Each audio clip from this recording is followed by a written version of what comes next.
Welcome back to another technical deep dive here in the debug zone.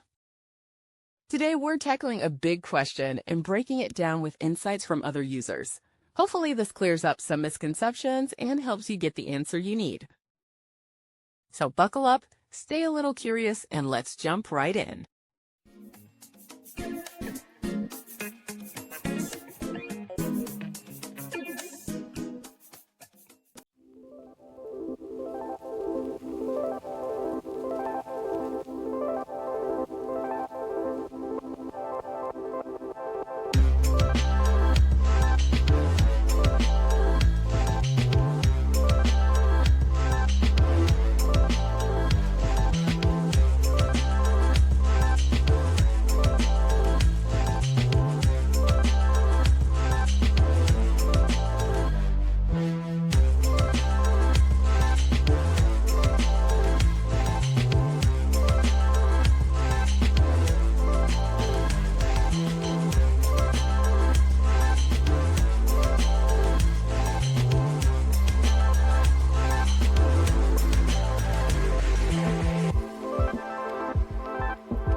And that's a wrap.